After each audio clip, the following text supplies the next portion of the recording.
Okay, guys, we'll go ahead and get started with Dr. Peyrani. Every single form of pneumonia you could ever want. So remember, we've got the pneumonia experts with Dr. Peyrani and Dr. Ramirez. So let's get rolling. Well, hi guys. Yeah, I've been doing research in pneumonia for the last 10 years, and basically, I don't know if it was supposed to be CAP and HCAP or CAP, HCAP, HAP and VAP and whatever else, but I included all of them because basically they're all pneumonias anyway. So this is what we're getting in less than an hour. This is the outline for the presentation, so we will, this is going to be like a touch on every single thing listed there. It's not going to be a deep review or nothing like that. But we're going to talk a little bit about classification, etiology, the diagnostic workup, antimicrobial therapy, other treatment strategies, and the clinical course of pneumonia. And my idea of this presentation was to try to discuss a few things that from doing data collection form or following cases or things like that, I've been finding that may happen, and I think you need to be aware of this. So going into classification, there was like a big break in pneumonia in 2005 when the American Thoracic Society and the Infectious Diseases Society of America published the new guidelines for this HAP, VAP, and the new thing that was HCAP. So before, there was CAP and there was HAP. So CAP, community-acquired pneumonia, was defined as a pneumonia that a person acquired outside a hospital of extended care facility. And at that time, there was this concept that still is there, that if the patient has been hospitalized, if the discharge occurred within 14 days of the new pneumonia, that was not considered CAP, but HAP. So again, this patient with CAP was a patient developing pneumonia at home, or at a nursing home, or at a dialysis unit, wherever, but had to be, beyond 14 days if the patient was recently hospitalized. So then HAP was the pneumonia that occurred either after 48 hours of being admitted to the hospital, that was not incubated at the time of admission, of course, otherwise would have been CAP, manifested after 48 hours, or a pneumonia that developed in the community but the patient had been recently discharged from the hospital. So that's where we've been working for pneumonia before 2005. A little bit before 2005, also the concept of ventilator-associated pneumonia was developed, and people were talking about VAP in the units in people with ventilators. And that was defined as a pneumonia that developed after 48 to 72 hours of the intubation, and again, was not incubated at the time of the intubation.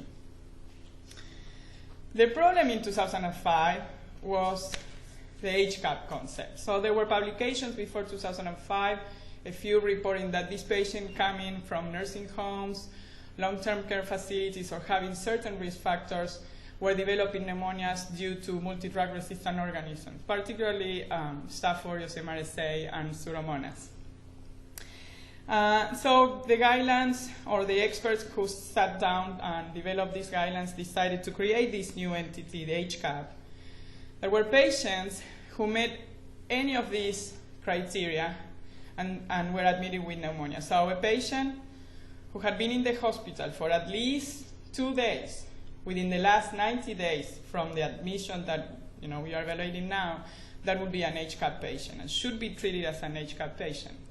A patient coming from a nursing home or long-term care facility, a patient who received antibiotic therapy, IV, chemotherapy, or wound care within past 30 days of the current infection, or a patient who is on dialysis, hemodialysis clinic or hospital. And everything seemed fine from the very beginning. When we all implemented guidelines and we started treating these patients with HCAP as the patients with HAP or VAP. And the concept of HCAP and what everybody started to arguing is that there was not really good evidence that this was the way that things were supposed to be. So before 2005, again, two big entities, CAP and HAP, VAP. HCAP was not even in the horizon. And when HCAP appeared, after the publication of the guidelines, they grouped these patients within the HAP and the VAP patients because they had similar mortality and similar organisms being found.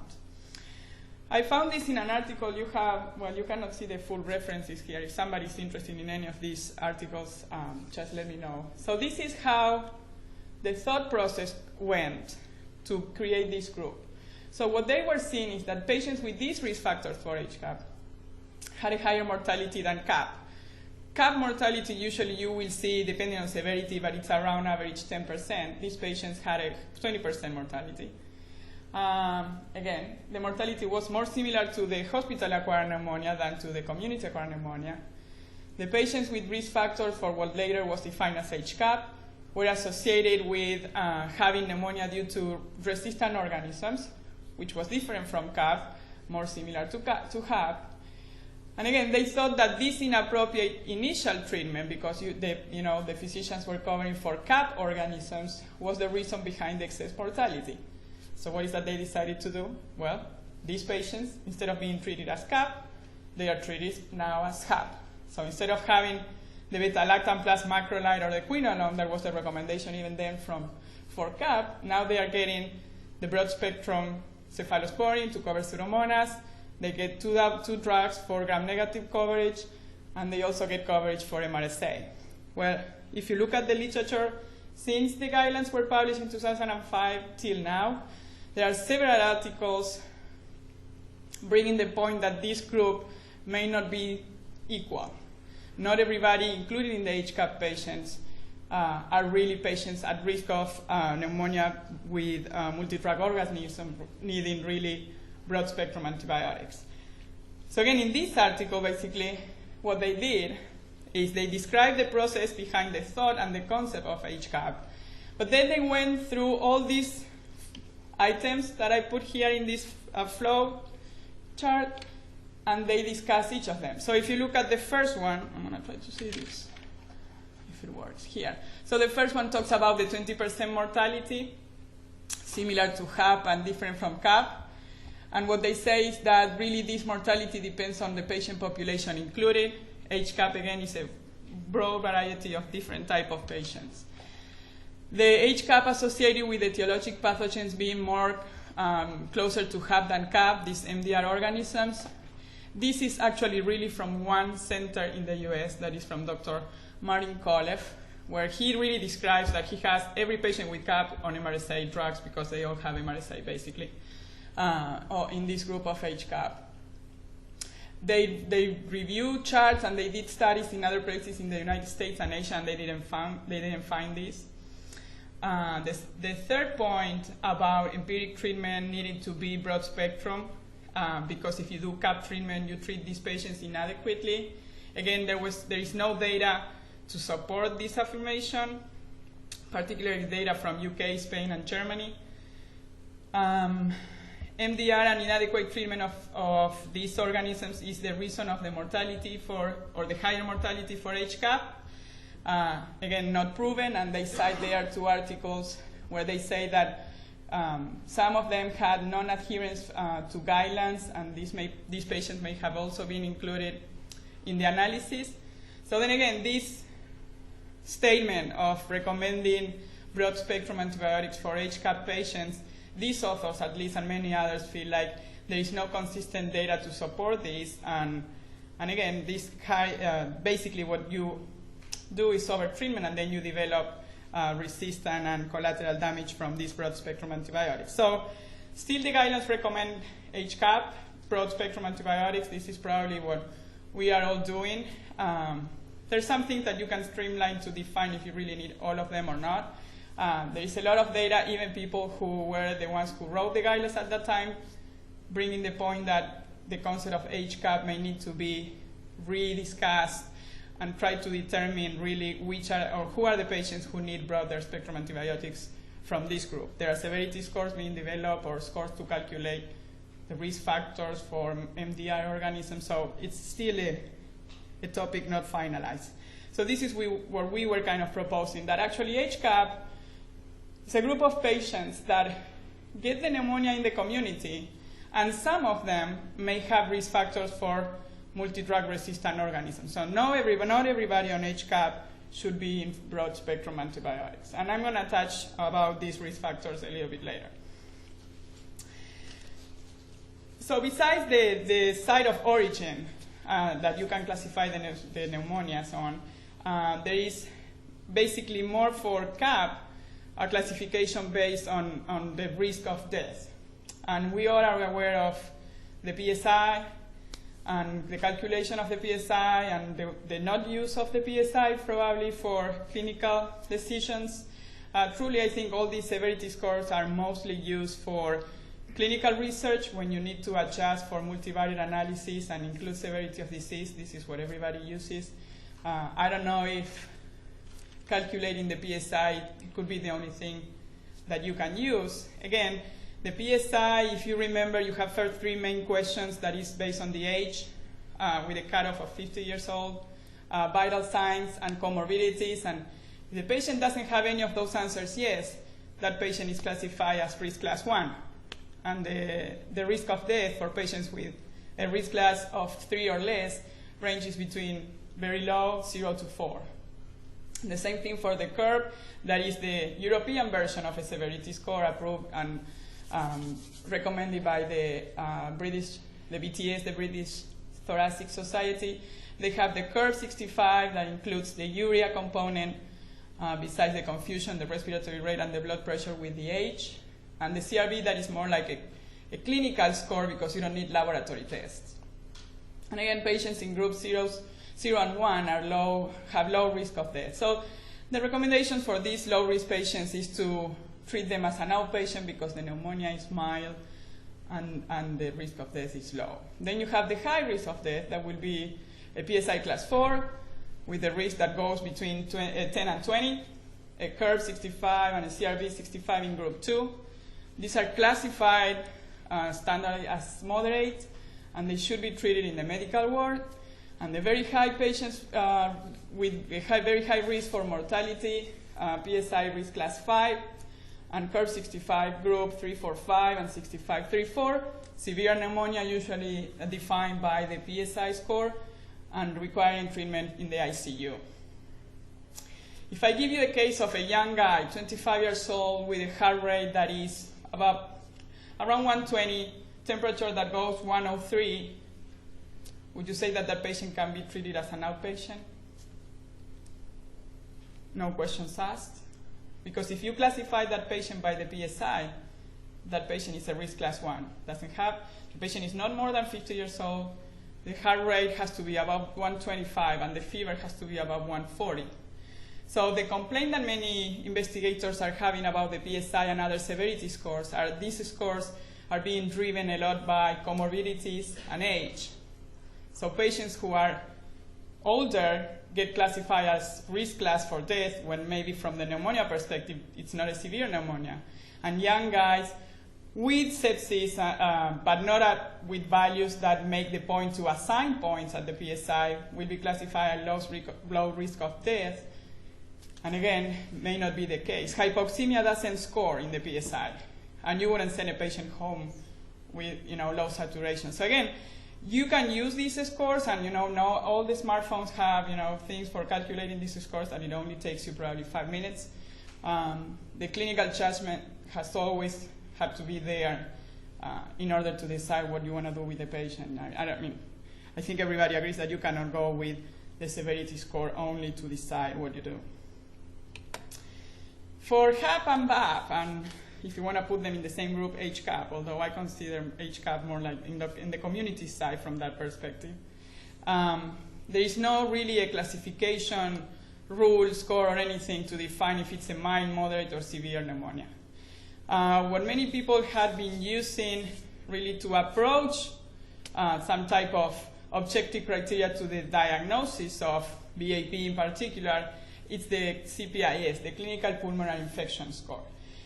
This score actually was initially developed for diagnosis, didn't work very well for that, but it was being used, or it was used by another investigator in Pittsburgh.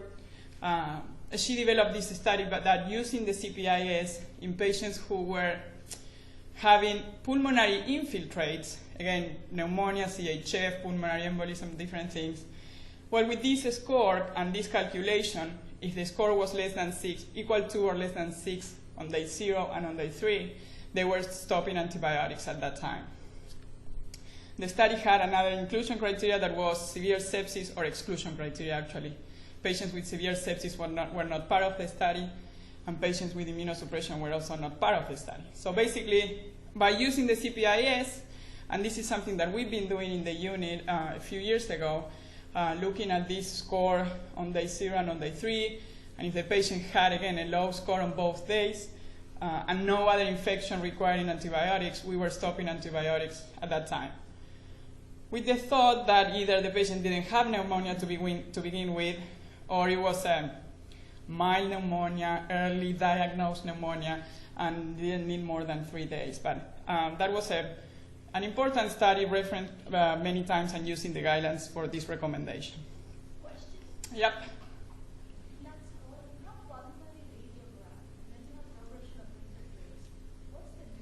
So the difference is on day 0, well, temperature, white blood cells, sputum, I mean, that is very clear. But on the pulmonary radiography, and I didn't put all the different things because it was going to be a big slide. The pulmonary radiography basically looks at the type of infiltrate, if it's diffuse or localized or doesn't have any infiltrate. The progression of the infiltrates is that you compare the chest X-ray or whatever image you have on day 0 with the one that you obtain on day 3, and if there is progression of the infiltrate, you also assign points here. So these points, or this section gives points by how the chest X-ray looks on that day. This gives extra points if the infiltrate progressed. So basically you're seeing if the infection is getting worse. So if the infection, or if the infiltrates are getting worse, the thought is like, well, if this is getting worse, I'm not going to stop antibiotics. Again, another common error for some people calculating CPSIs even for research is this day 3 culture. It's not that you have to use a culture on day 3. You use the culture that was obtained on day 3 when you have all the results.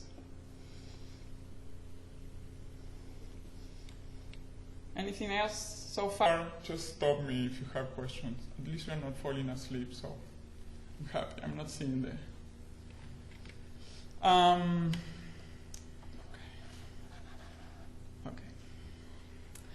So that was classification, again, depending on severity or type of onset, time of onset, and location of the patient.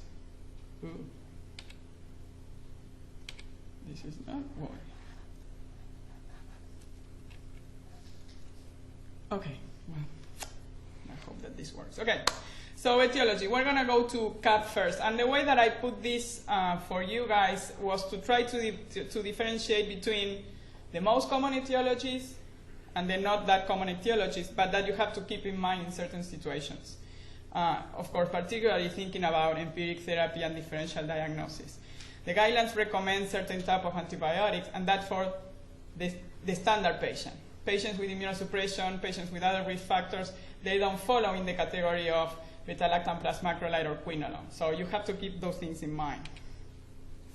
Typical bacteria causing pneumonia in the community. Number 1, strep pneumo. And then you can have H. flu, Staphylococcus aureus, again, MRSA being a big component of this, if the patient meets certain criteria, strep group A, and Moraxella catarrhalis. So these are the standard typical bacteria. And these bacteria, again, they are called typical because you can see them in gram stain and they grow in regular media. Atypical bacteria, they are called atypical for the opposite reason. You don't see them in gram stain, and they need particular or specific media to grow. And there are 3 that we look at in community-acquired pneumonia: Legionella, Mycoplasma pneumoniae, and Chlamydia, or Chlamydophila is the newest name, pneumoniae. Viruses, again, I'm not sure today. I think traditionally we all knew that virus can cause pneumonia. There was no way to diagnose them, so everybody was not really keeping viruses as a possible diagnosis. The most common ones, influenza, RSV, adenovirus, parainfluenza, metapneumovirus. Again, there are many more. UOVL, recently acquired in the lab, a machine that runs a PCR test for 19 respiratory viruses.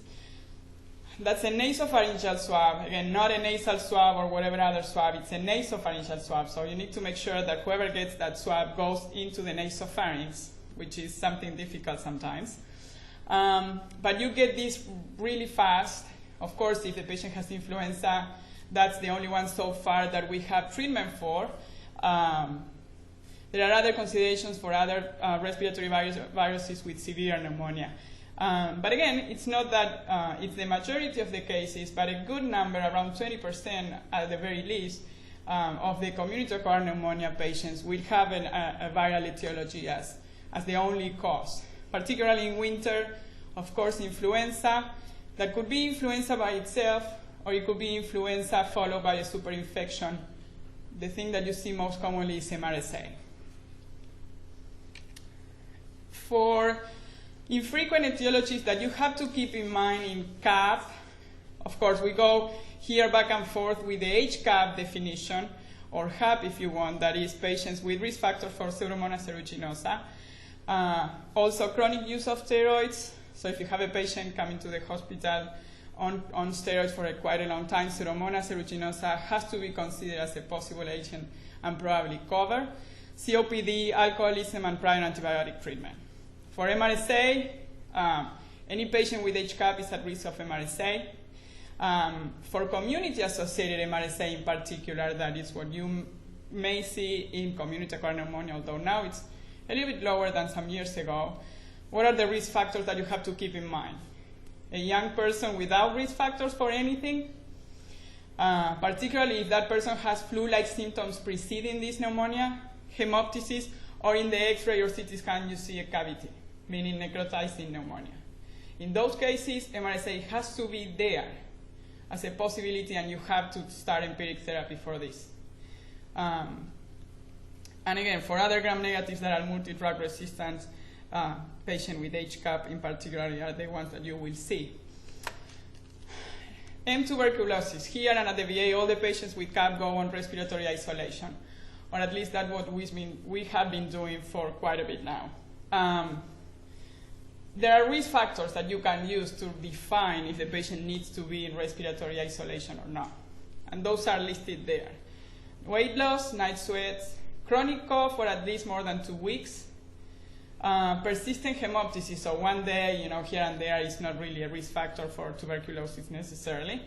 Immunosuppression, upper lobe infiltrate or a cavity, and the one that I didn't list here, but you have to keep in mind, is incarceration or shelter living. And again, incarceration or shelter doesn't mean last week. I mean, tuberculosis, you get it and it stays there for a long time and then reactivates. So the patient may have been in prison 3 years ago, 10 years ago, and then may have contracted there, nobody did the PPD, the patient kind of, kept, went along, and now you have a patient in, and again, TB can present as community-acquired pneumonia. So just because it's CAP and the patient tells you, well, I've been coughing for 2 weeks, just dig into this. And it was agreed with infection control in both hospitals that if the patient doesn't have risk factors, the patient doesn't need to go in respiratory isolation. And we're going to talk about a little bit of the workup on TB and how you can get them out quick. For PCP, again, a patient with a CD4 less than 200. HIV patient with a CD4 above 200, anything can happen in medicine, but the possibility of PCP is lower and lower and lower. And again, it could be a patient with another immunosuppression that is not due to the HIV, but the CD4 can go less than 200. Severe hypoxia is a characteristic of PCP pneumonia, and an increase in LDH HAP, it has to make you think about PCP in particular, if the patient meets the other two criteria. If the patient tells you, you have to ask for exposures if you want to have, the thought of other possibilities that are not that common. It's not going to happen in all of your patients, but there are patients here who were diagnosed with Francisella or with Coxiella. So again, if you don't ask, the patient many times is not going to tell you. So you will miss this. Contact with rabbits is a risk factor for Francisella. And then contact with farm animals or parturient animals, it's a good risk factor for Coxiella, for Q fever. So I'm not saying that it's something that you have to ask necessarily in everybody, but again, if something looks suspicious, keep these few things in mind. There are other uncommon pathogens that I didn't include in the list because you can list 1 million, but these are probably the main ones from my perspective. organisms that do not cause pneumonia, except for unusual situations. Coag-negative staph, Enterococcus, and Candida. They may grow in the sputum, but if you find them, they are not the cause of that infiltrate. Candida, if you have a patient with immunosuppression and disseminated candidiasis, well, you can say that if the candida is in the sputum and the patient has pneumonia, that pneumonia may be due to the candida. But overall, these are not agents that will produce community-acquired pneumonia, but you will see in culture sometimes. For the other big category, HCAP, HAP, and VAP, again, you have risk factors for MDROs, for multi-drug resistant organisms that you have to keep in mind if you are going to start empiric therapy in this group of patients. Put a question mark in the HCAP for some of them.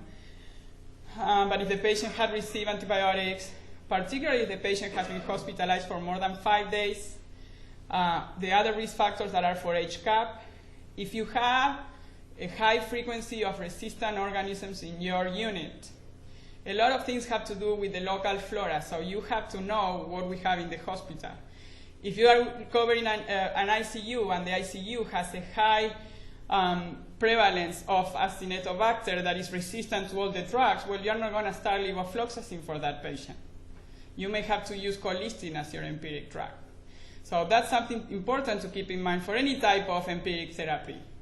The empiric therapy is not you throw whatever comes to your mind. The empiric therapy comes from you thinking what the patient may have, which organism may be causing this infection. Again, probably the easiest way to do is I will give imipenem, aminoglycosides, and vancomycin, so there I cover, and maybe fluconazole a little bit, so I cover fungi also. But that's not kind of the thought process that ideally needs to happen for starting antibiotics. So if the patient meets any of these risk factors, again, the etiologic agents change. So you can still have VAP or HAP with etiologies that you commonly see in CAP. Again, in trauma patients, who are patients without any comorbidities and no medical issues usually, the most commonly agents seen in the first days of intubation if the patient develops pneumonia is H-flu. So it doesn't mean that because the patient is in the unit and ventilated necessarily needs everything. And this is what the guidelines recommend, and we'll review in a little bit. Respiratory viruses, we don't search for them. But again, many patients with VAP in the unit, particularly in the winter, with diffuse infiltrates, that we do the workup for all the bacterial possibilities, they may have influenza, or they may have adenovirus, brought by family members or brought by us. So keep those things in mind. Again, if you have a workup that is negative for bacterial causes in a VAP patient or a HAP patient, you can do the respiratory viral panel, the PCR for viruses, to see if that patient has a viral pneumonia. Any questions? Diagnostic workup. I'm not going to go in depth in the diagnostic workup. I'm just going to list some of the tests and bring some important concepts to you. So this is what is stated in the guidelines for CAP. Why do we do workup for these patients? Why do we do microbiological workup? And basically, it's because if we have an answer, that answer may lead us to change the treatment. So if you're going to do a workup, that then, if you have a possibility to do a different antibiotic, you're not going to change it, it doesn't make much sense besides the reason of knowing what is causing that infection. So again, the other day I was reviewing a case, an HIV patient who had bacteremia for strep due to strep pneumoniae. The strep pneumo was susceptible to penicillin with a very low MIC, and penicillin, as you may know, is the recommended agent for treatment of strep pneumonia, bacteremia, pneumonia, whatever infection it is. Well, that patient could have been switched to penicillin, that besides is the narrowest spectrum you will get, but the patient went home on levofloxacin, that you are covering gram-negative and more gram-positive. So again, the reason of doing a workup is to make decisions, if you can, based on the results. The same goes for HAP, HCAP, and VAP. This is from the other guidelines. And again, what they say is that you do the workup to see if you can de-escalate, change. Well, of course, if you have to escalate because the pathogen is resistant, it also helps you. You can also let the patient fail and figure out that you need to change something, but that's not the idea. The workup for this kind of, I group here all the pneumonias, but it's mostly for community acquired pneumonia. For the nosocomial pneumonias, usually it's going to be blood cultures and tracheal suction or BAL, and also workup for other possible infections. But what would be the recommended workup from my perspective for CAP? Blood cultures, ideally before antibiotics are given. Ideally at least half an hour apart. Does anybody know why we do the half an hour apart? How long does it take for us, for the immune system to clear bacteremia? 20 minutes, 1 hour, 2 hours, 3 days? 20 minutes. It's between 15 and 20. If you want to be it's 20 minutes. So we request, ideally you will want to have blood cultures 1 hour apart or 2 hours apart. At least 30 minutes gives you the possibility of trying to see if that is a transient bacteremia or it's a persistent bacteremia. And this concept comes in the next talk. But the difference, a big difference exists between transient and persistent bacteremia. And if you have persistent bacteremia, you always have to rule out endovascular infection, main one being endocarditis. So if you have a patient with infiltrates, that again, not necessarily are infectious in origin, you have a patient with infiltrate, bacteremia, 2 blood cultures, 1 hour apart with Staph aureus, sputum with Staph aureus, you cannot just go home and say this patient has Staph aureus pneumonia with bacteremia, and this is the end of the story. It can be, but that can be also that the patient has endocarditis and has the Staph aureus everywhere, and you happen to culture it in the sputum. So again, if you have strep pneumo and 1 blood culture positive out of 2, that's fine. If you have strep pneumo with blood cultures that are not 1 out of 2, but 2 out of 2 or 3 out of 3, don't take it as this is the pneumonia with bacteremia and that's it. So keep in mind, again, if we would know from the very beginning that the patient has CAP, well, you don't need a big workup. You just do sputum culture. That probably is where you're going to find the organism much more than in the blood. But when you initially do the workup, we don't know if the patient has pneumonia or pneumonia with bacteremia and endocarditis. And again, you're kind of then going retrospectively to say, well, yeah, this was a pneumonia, but the pneumonia was probably because the patient had bacteremia and it went to the lung. So the blood cultures are a big component to rule out other things, not necessarily to define the etiology of the pneumonia. The yield of blood cultures is 10%, so it's not going to help you a lot from that perspective. Sputum, tracheal, and BAL cultures, particularly in patients in the unit. Ideally, get a BAL. At the very least, a tracheal aspirate. AFB cultures. Really, you don't need to do AFB cultures if the patient doesn't have risk factors for TB. But if you have a patient with at least one of those risk factors that we mentioned before, you can do you have to do at the very least 2 AFBs, but you don't have to wait 3 days as we were doing before. You can do 2 AFBs on the same day, 8 hours apart. So next day you have the result from both, and you get the patient out if both are negative. This is to rule out TB. Okay? It's not if a patient with TB that you want to get out of isolation. So again, in a CAP patient that, well, you have TB as a differential diagnosis just because of the risk factors, you can do 2 AFBs on the same day and get the patient out next day. If the patient has pleural effusion, ideally, you need to get pleural fluid. Not only to evacuate the effusion, but also to send for cultures to see, and for analysis, because that's how you define if it's a transudate or an exudate, and then the need of a chest tube. Urinary antigens, an important concept. We are doing urinary antigens in both places almost all the time. For strep pneumonia in particular, I saw already 2 patients who were sent home with the final diagnosis of strep pneumonia. So when the urinary antigen was done, it happened to be that the prior day, the patient had the pneumococcal vaccine. So if you give a patient a pneumococcal vaccine, you are giving pneumococcal antigens. So what you're going to find in the urine the next day is going to be those antigens from the vaccine. So keep in mind, in the hospital, you may not even know that the patient got the pneumococcal vaccine because the pharmacists go and give. Review the medication record and see if the patient got the vaccine before saying, yeah, this is a urinary positive test, and I'm going to call this patient as pneumonia due to strep pneumo.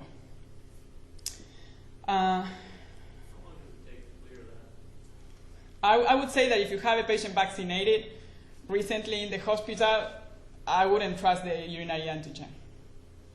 Again, you could say, well, you know, if it's a lobar pneumonia, you know, that is more indicative of strep pneumo, has some risk factors, particularly, of course, if you have bacteremia, that's a different story. But I don't think you can use the strep urinary antigen to define the etiology if you had the patient just vaccinated here.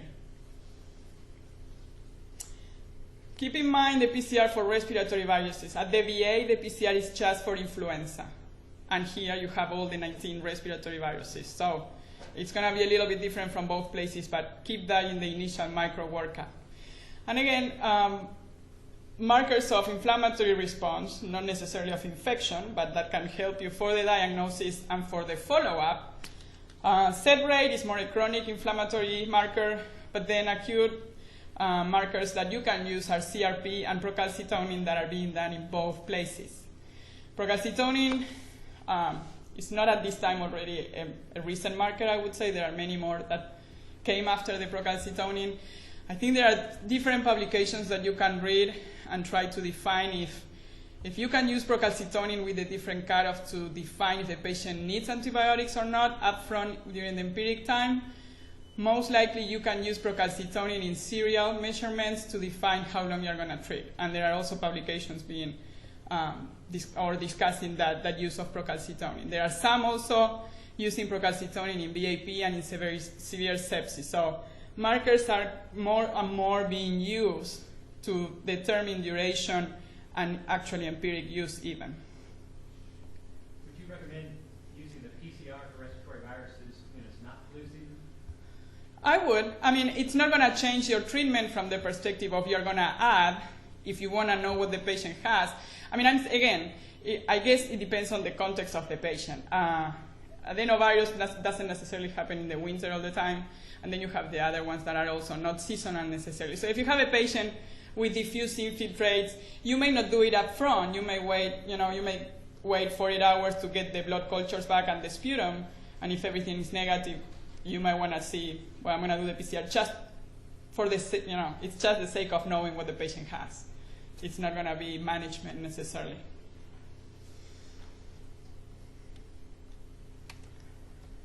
Questions about workup? Yes? How do you determine when to evaluate for endocarditis? Do you do that for everyone with bacteremia pneumonia, or is it based on history? Again, for endocarditis, and the next talk is going to be on endocarditis also, you start thinking about endocarditis or any endovascular infection when you have persistent bacteremia, regardless of knowing a source for that bacteremia. So let's say I have a patient with skin and soft tissue infection or UTI, but I have 2 out of 2, or 2 out of 3, or 3 out of 3 blood cultures with the time frame that I told you, at least half an hour apart. If you call us, we're going to get a TEE. So again, you cannot say because you found a source that is the UTI or the wound infection or the pneumonia that persistent bacteremia is because of that. We will always rule out endovascular infection because the treatment is different, the duration in particular is different, and the implication is much worse. Does that answer what you asked?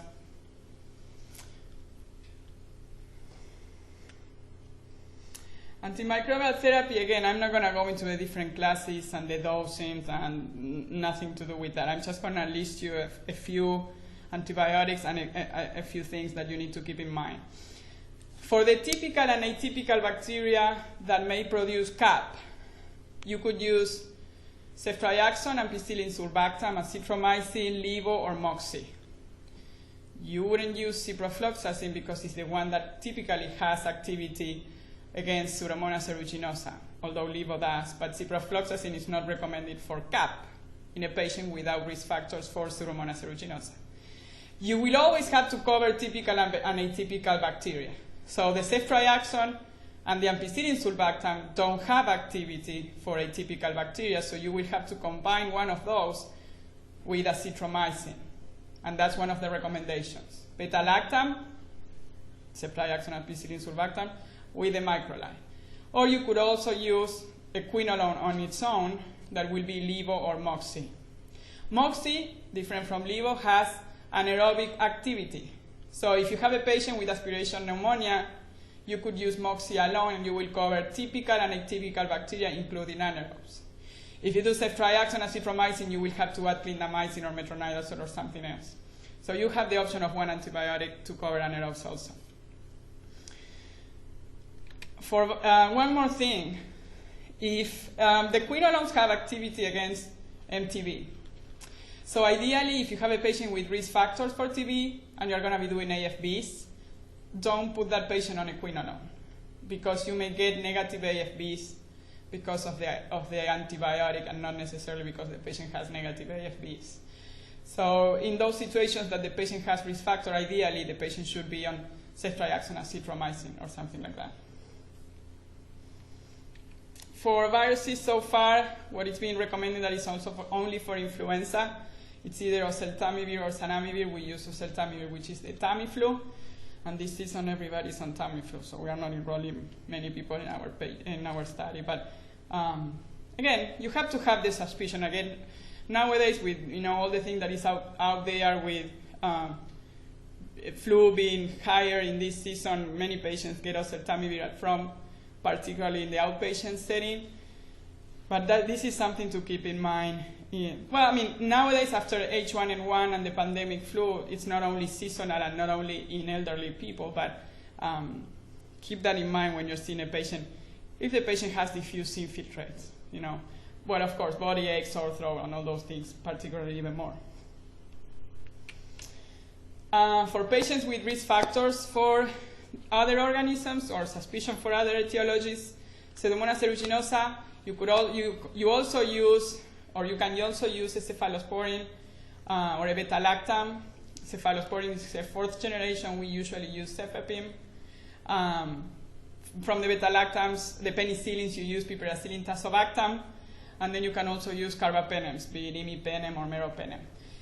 Ideally, you have to know what the susceptibility of Pseudomonas is to these agents in your hospital.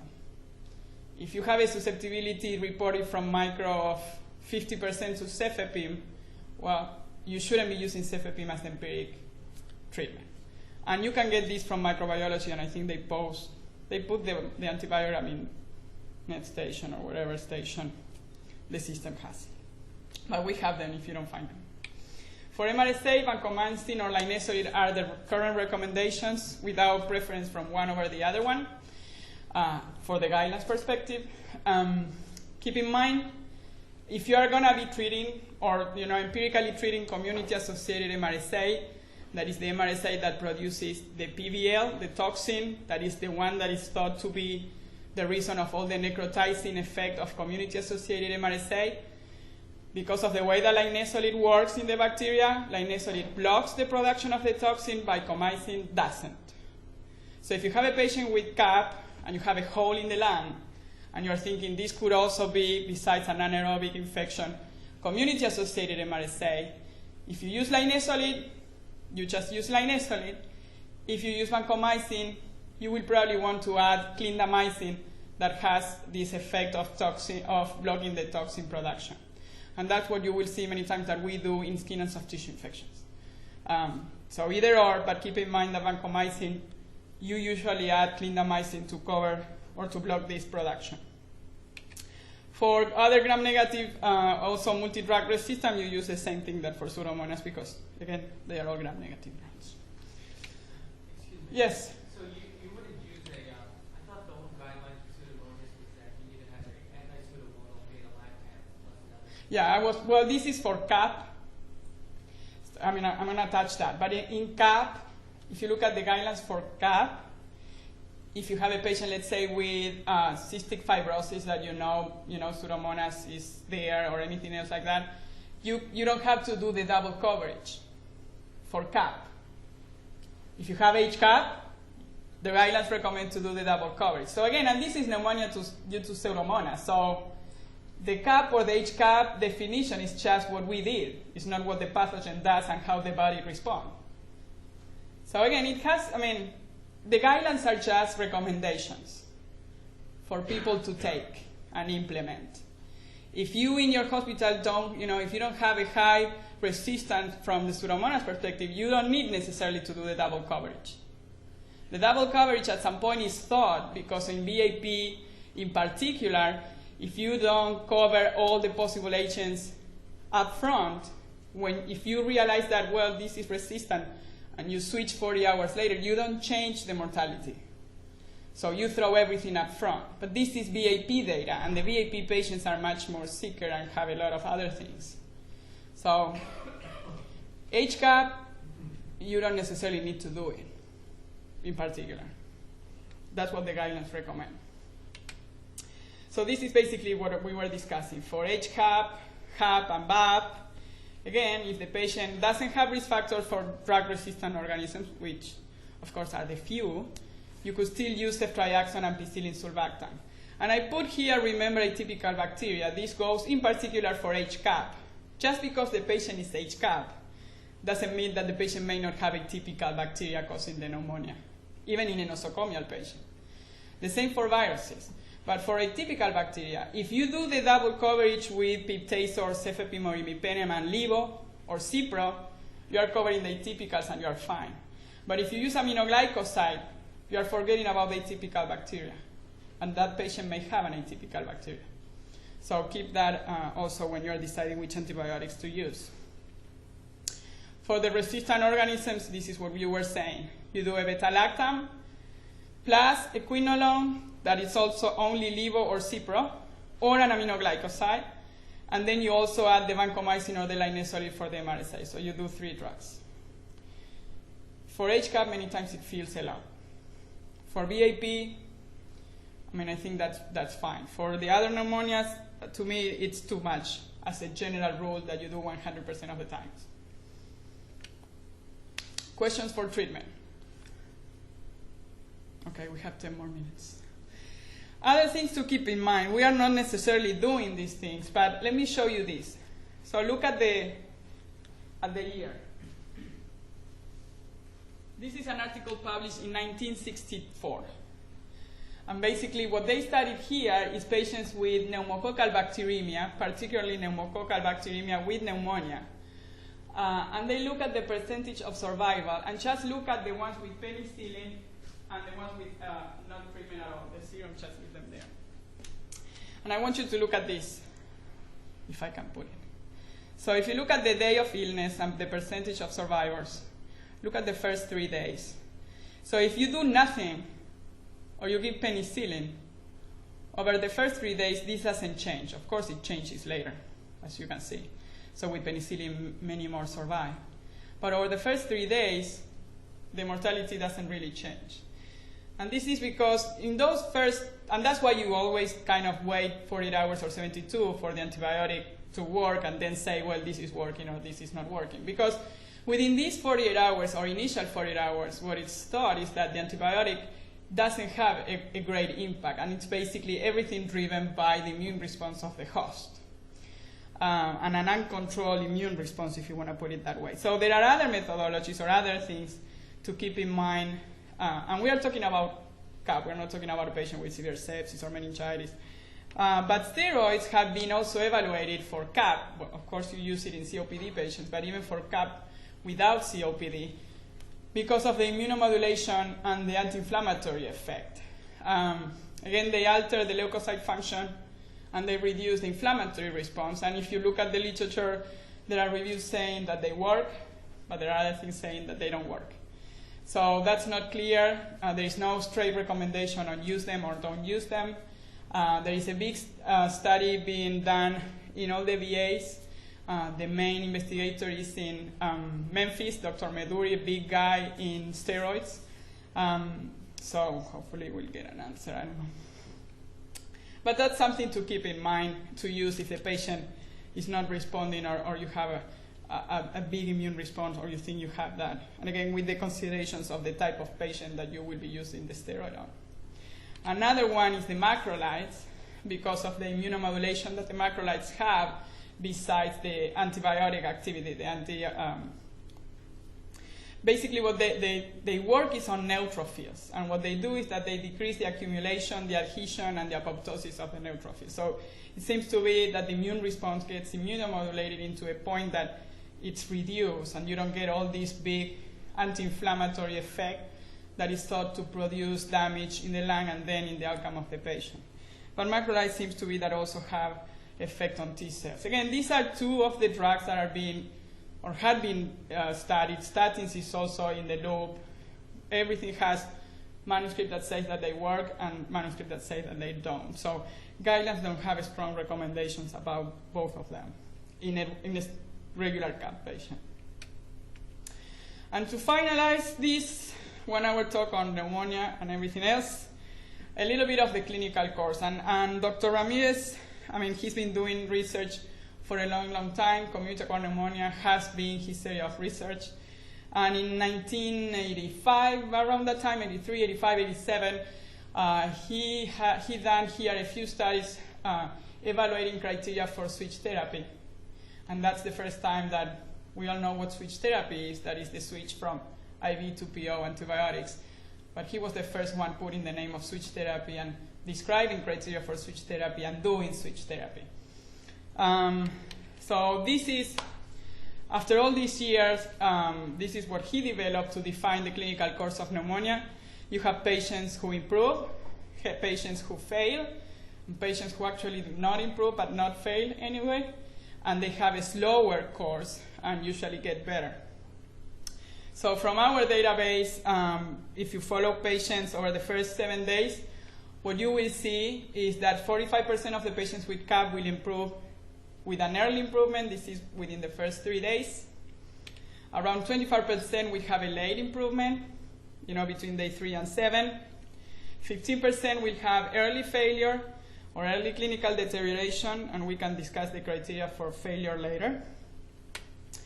Late clinical deterioration will be seen in 10%. So again, you have between 20 and 25% of the patients with CAP who are going to fail. It doesn't matter exactly what you do initially. They will fail, and you will have to do something different. And finally, 5% of them that will have a late improvement, hopefully. So in the ones with early improvement or late improvement, with the ones who meet criteria for switch therapy, and this is looking at respiratory symptoms, temperature, white blood cell, and of course PO intake if you're going to switch to PO, you could do, or it's recommended, this is what the guidelines recommend, this is something that here the clinical pharmacists and at the VA do on their own, they just do it unless you say not to do it. So basically they look at this criteria every day compared to the prior day, and if the patient meets those 4 criteria on the same day, that day the patient can be switched, and all IV antibiotics can be discontinued. You could also do short course therapy, although if you look at the guidelines for CAP, they say, well, we treat between 7 and 10 days, 7 for strep pneumo. Staph aureus probably needs longer treatment because of the capacity that Staph aureus has to seed everywhere else when you have bacteremia. And again, that you don't have positive blood cultures doesn't mean that the patient doesn't have bacteremia.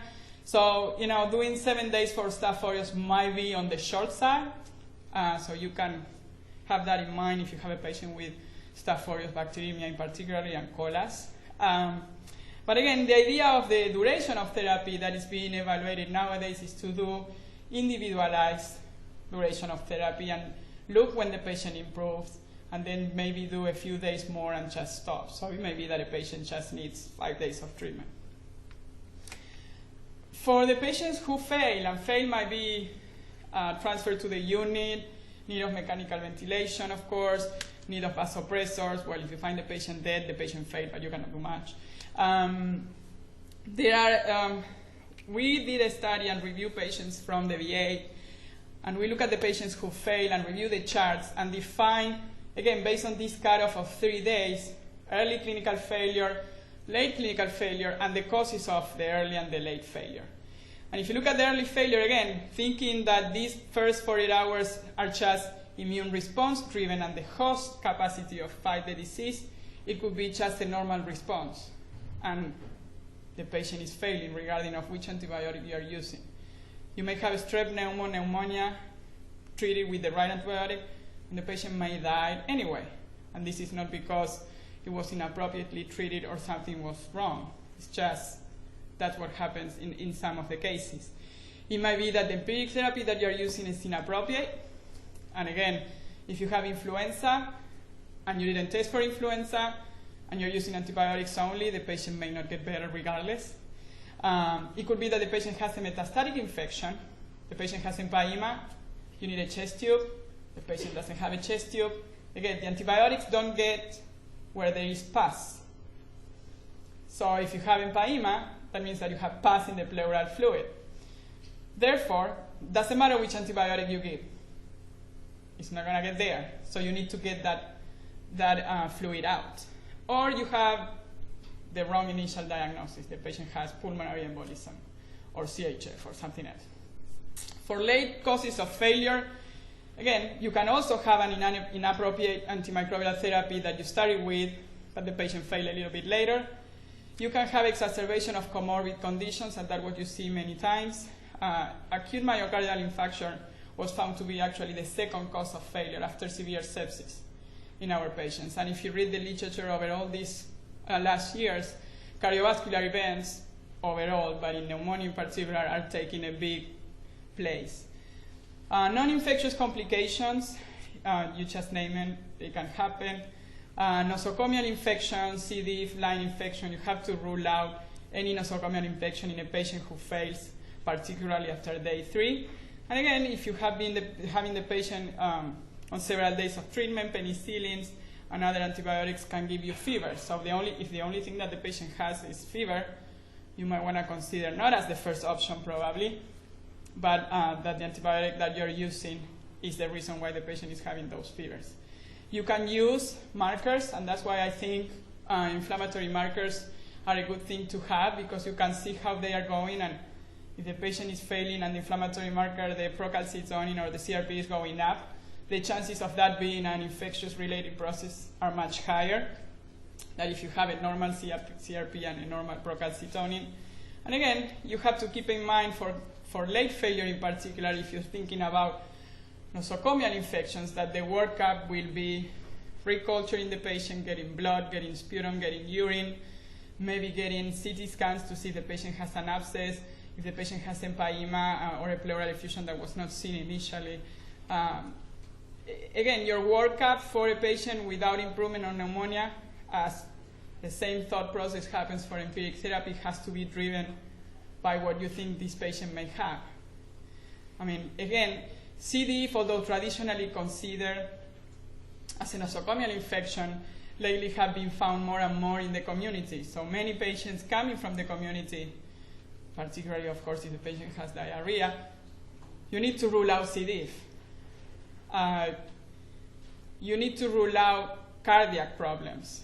At the VA in particular, any patient with pneumonia get troponins, get EKG, and if again you found myocardial infarction in this patient. So if you don't manage the myocardial infarction, the antibiotics are not going to help with that, and the patient is going to fail and may die.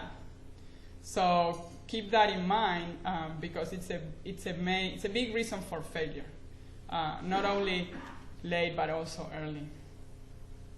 So again, 1:30.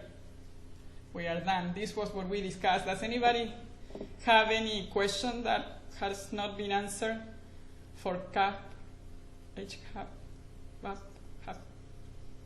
Well, I'm fascinated that the pneumococcal vaccine can make your urinary antigen positive.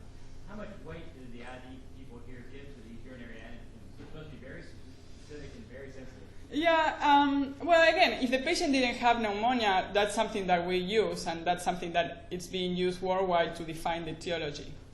With the urinary antigen, you don't get the organism, so it's not going to be useful for management of the antibiotic therapy, because you're not going to have the susceptibility from the report. But we use it. With the considerations that you have to keep in mind in recent vaccination. Well, with the recent vaccination doesn't help you if it's positive. So keeping that in mind, it's something definitely to add into the workup. The same question, how many people who get vaccinated actually end up having positive tests? I don't have the answer for that. I mean, I can look for that and see if there's something out there. I don't know. It happens to be that the last 2 patients that I reviewed, one is my patient in the HIV clinic. And this was a lady admitted with pneumonia that actually had chronic symptoms, like a chronic cough, diffuse infiltrates that were not the typical ones for strep pneumo. She had a positive urinary antigen, and when I was reviewing the medications and the things that she got in the hospital, it happened to be that the day before she got the pneumovax. Again, she could still have pneumococcal pneumonia. I'm not saying that just because the patient received the vaccine the day before, that completely rules out strep pneumo as the etiologic agent. The problem is that you cannot, get that urinary antigen as definitive as you will do it, if you want to put that word, in a patient without the vaccination. I mean, in this lady, for me, pneumococcal pneumonia was not really the diagnosis because of all the other things. But it's something to keep in mind when you are reviewing the workup. Since we are not the ones ordering the vaccines necessarily. You may not know. Well, guys, thank you very much. I'm going to leave you with another faculty from the division, Dr. Christensen.